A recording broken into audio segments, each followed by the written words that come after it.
कौन बनेगा नेता। नगर निगम के चुनाव पास आने वाले थे। पूरे कानपुर शहर में टिकट को लेकर मारामारी शुरू थी, लेकिन सबसे ज्यादा चर्चा में वार्ड नंबर 40 की सीट थी। वो इसलिए क्योंकि इस बार वहां की सीट महिला के लिए आरक्षित थी। अब सवाल ये था कि चुनाव लड़ेगा कौन। इससे पहले ठाकुर साहब वहां से पार्षद थे और इस बार उन्होंने अपनी पत्नी सीमा ठाकुर को टिकट दिलवाई। और ठाकुर साहब की शान के कारण सीमा जी ने 20,000 वोटों से चुनाव जीत लिया। अरे बधाई हो सीमा भाभी। अब तो आप वार्ड की पार्षद बन गई हैं। अब तो हमारे काम आप ही करवाएंगी। अरे ये तो सिर्फ नाम की पार्षद बनी है। वो तो महिला सीट आ गई, वरना पार्षद तो मुझे ही बनना था। अब भले ही चेहरा इसका होगा, लेकिन पावर तो मेरी ही होगी। अरे वाह भाई साहब, क्या दिमाग लगाया है आपने भी। आइए आप लोग, खाना लगा दिया है सबके लिए। सीमा जी पार्षद बन चुकी थी, फिर भी उनकी एक ना चलती। सारे काम ठाकुर साहब खुद ही संभाल लेते और जहां जरूरत पड़ती वहां सीमा जी का अंगूठा लगवा लेते। सीमा जी ज्यादा पढ़ी लिखी भी नहीं थी। एक दिन ठाकुर साहब और सीमा एक प्रोग्राम में जाते हैं। अरे ठाकुर साहब, आप आ गए। ओहो, पार्षद मैडम भी आ गई हैं। स्वागत है आप दोनों का। लगता है हमारे पार्षद फंड का सही इस्तेमाल हो रहा है। चलिए अब उद्घाटन करते हैं। ये लीजिए ठाकुर साहब कैची। आप ही सबसे पहले प्रवेश कीजिए। सब लोग आगे निकल जाते हैं और सीमा जी पार्षद होने के बावजूद भी पीछे खड़ी रह जाती हैं।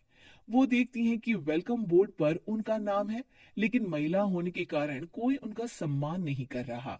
अगले दिन एक आदमी उनके घर आता है। अरे ठाकुर साहब नमस्कार।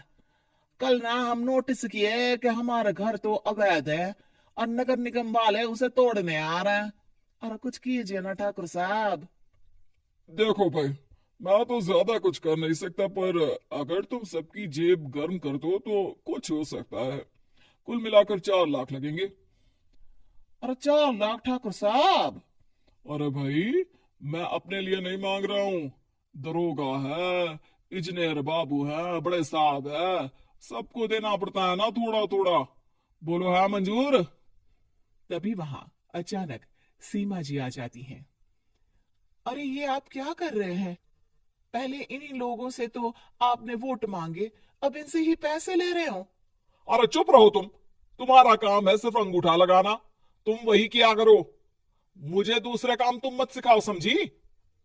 और तुम ना जाओ, अब पैसे लेकर आओ, वरना जेसीबी किसी भी वक्त आती होगी।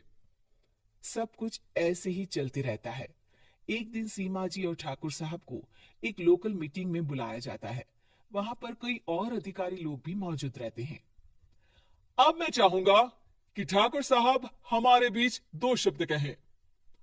मेरे प्यारे भाइयों और बहनों, आज मेरा सौभाग्य है कि मैं आप सबकी सेवा दिन रात कर पा रहा हूं। आपने मेरी पत्नी को भारी मतों से जिताया है, इसलिए मैं आप सभी का शुक्रगुजार हूं। मैं आप सबसे वादा करता हूं कि हमेशा की तरह हमारे वार्ड में किसी को कोई तकलीफ नहीं आने दूंगा। सभी लोग तालियां बजाने लगते हैं। अब मैं माननीय पार्षद मैडम को स्टेज पे बुलाना चाहूंगा। अपने नाम को बुलाया सुनकर सीमा जी एकदम चौंक जाती है। उन्हें बिल्कुल उम्मीद नहीं थी कि इतनी बड़ी जगह उन्हें मंच पर बुलाया जाएगा। जैसे तैसे वो मंच पर चढ़ती हैं। ऊपर जाती ही सीमा जी को सारी पुरानी बातें याद आ जाती हैं कि किस तरह उनके पति उन्हें कभी भी आगे बढ़ने नहीं देते और उनके नाम से गलत काम करते हैं। वो बोलने लगती हैं। मैं आपके वार्ड की पार्षद सीमा हूं।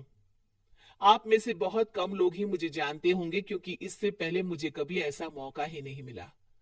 सारे मौके मेरे पार्षद पति यानी आपके ठाकुर साहब ही लेते रहे, लेकिन आज ये मौका मुझे मिला है, तो मैं इसे ऐसे ही नहीं जाने दूंगी।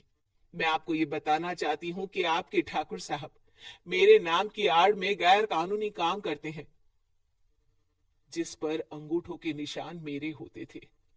इसीलिए मैं अपनी गलती मानती हूँ और आज अपने पद से इस्तीफा देती हूँ, ताकि आगे से कोई गलत काम ना हो पाए।